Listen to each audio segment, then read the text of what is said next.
मैं एक्चुअली लोग बहुत डरे हुए हैं अंदर से, स्थितियाँ बहुत खराब हैं।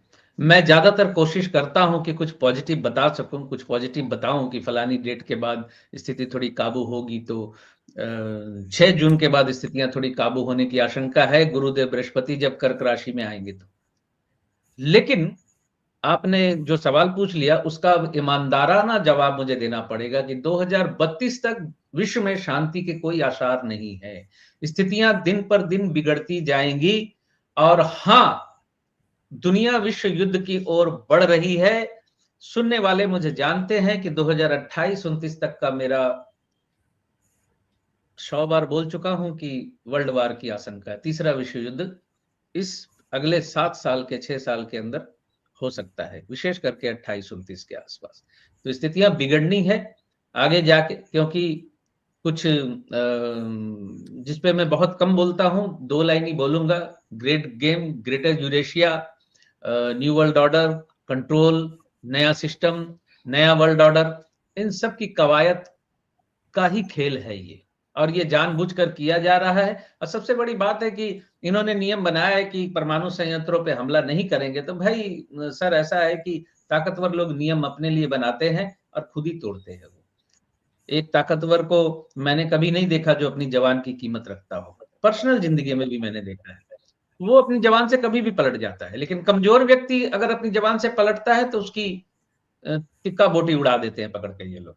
और ताकतवर आदमी तो ऐसे अच्छा मैंने कहा था, मैं भूल गया, क्योंकि वो जानता है मेरा क्या कर लेगा ये। तो ये मानसिकता देशों के अंदर भी है। ईरान अमेरिका और इज़राइल सोचते हैं कि हम इतने ताकतवर हैं, हमारा क्या कर लेगा ये। लेकिन ईरान से टकरा के उनको दाँत तो खट्टे हो गए हैं। उनको अपनी ताकत के गुमान का भी अ, कुछ जो उसका उनका ऑरा बना हुआ था पूरे विश्व में और हमारे भारतवर्ष में भी इज़राइल को पता नहीं अपना क्या समझते थे सब। उनका ऑरा तो टूट गया। इज़राइल भी तो रो ही रहा है एक्चुअली। लेकिन ये युद्ध अपराधी जिसको घोषित युद्ध अपराधी कह दिया गया इंटरनेशनल कोर्ट में, इंटरनेशनल कोर्ट में आज की न्यूज़ है कि इज़राइल को ही इनवैलिड यानी एक गैर कानूनी देश घोषित कर दिया गया है। तो इस व्यक्ति से आप किसी अच्छे की आशा नहीं कर सकते। इस व्यक्ति से आप अच्छे की आशा नहीं कर सकते।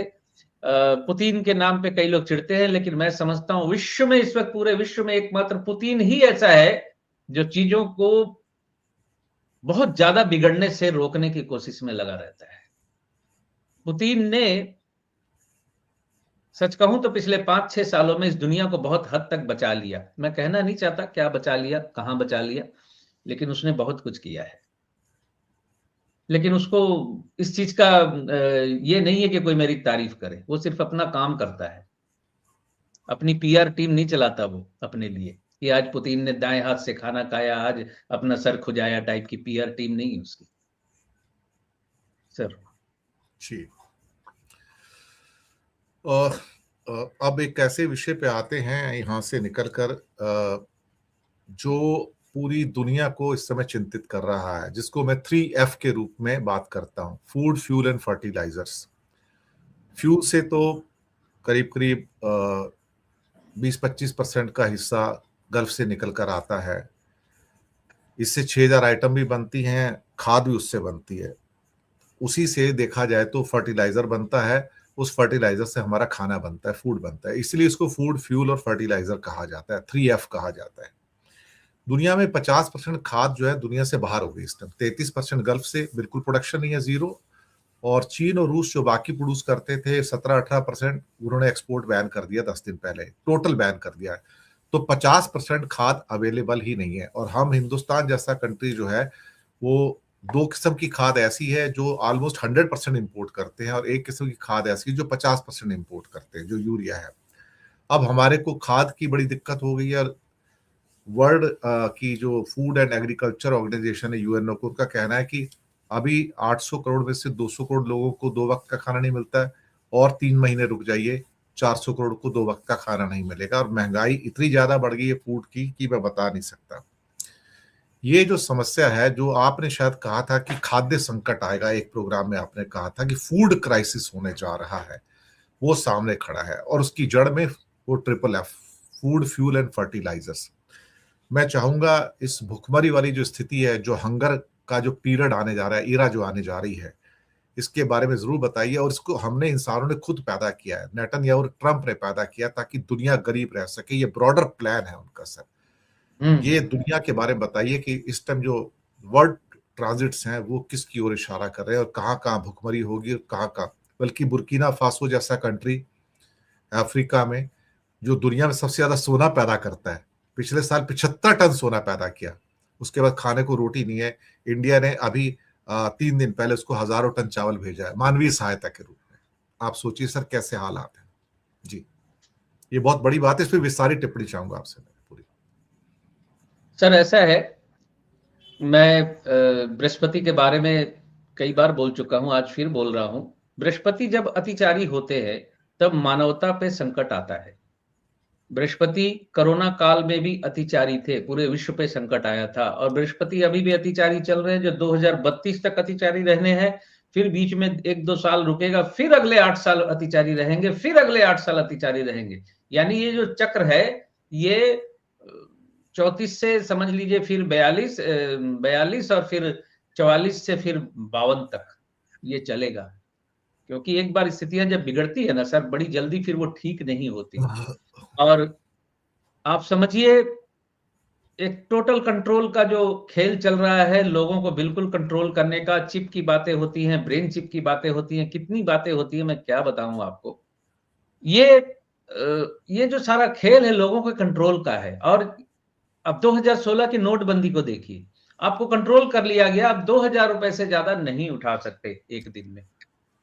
2000 रुपया उठा के लहराते हुए घर आते थे। तो वहां से वो चीजों की शुरुआत ज्यादा, वहीं से एक प्रैक्टिकल शुरू हुआ, वो कंट्रोल हुआ। अब यूपीआई से पेमेंट कीजिए, कैश लेस कर दीजिए। कल को आज सुनने में आ रहा है कि वहां इंटरनेट की केबल काट दी जाएगी। कल को केबल कट के इंटरनेट बंद हो गया तो आपका एटीएम काम करेगा? आपका यूपीआई काम करेगा? आज हम जो बैठ के प्रोग्राम कर रहे हैं, कितने लोग कर पाएंगे? कितना प्रतिशत इंटरनेट बचेगा काम करने के लिए?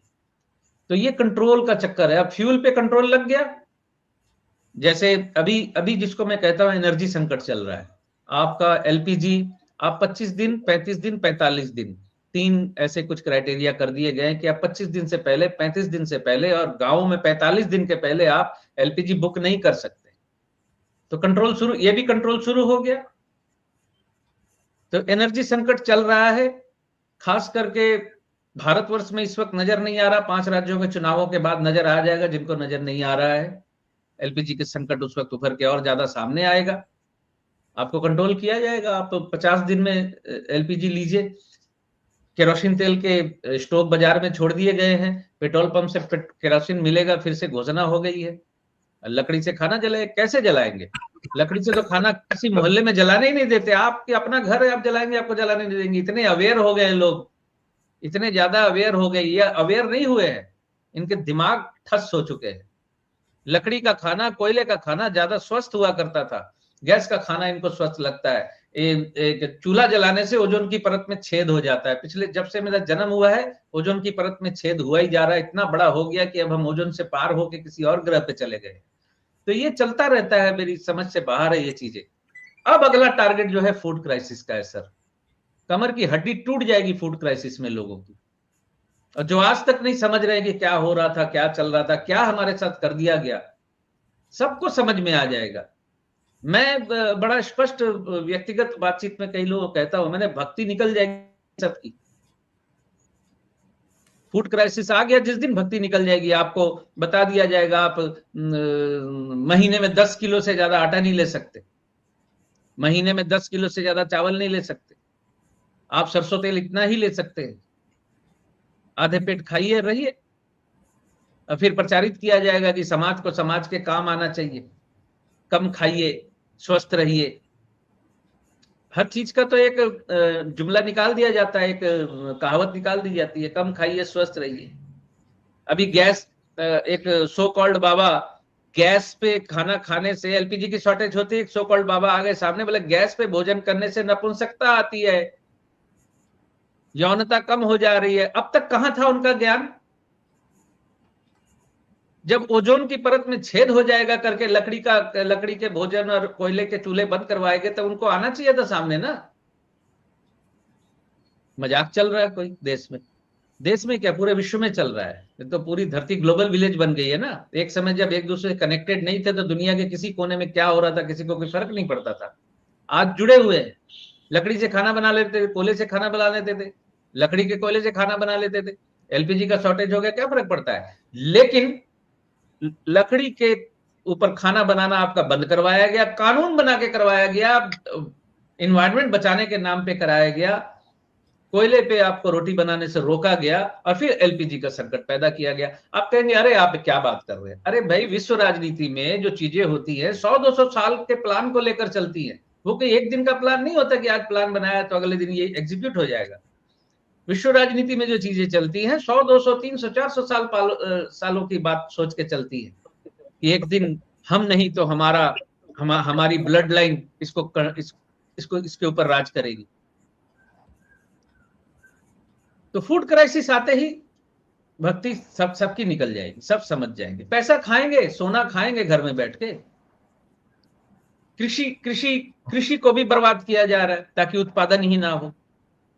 कौन सी चीज छोड़ी जा रही है बताइए। कृषि की हालत देख लीजिए।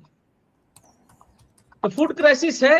वर्ल्ड वार जैसे ही पूरी तरह से एग्जीक्यूट हो जाएगी 28-29 तक, फूड क्राइसिस भी आनी शुरू हो जाएगी, सामने आ जाएगी, बहुत जल्दी आ जाएगी। चिंता करने की जरूरत किसी को नहीं है सर।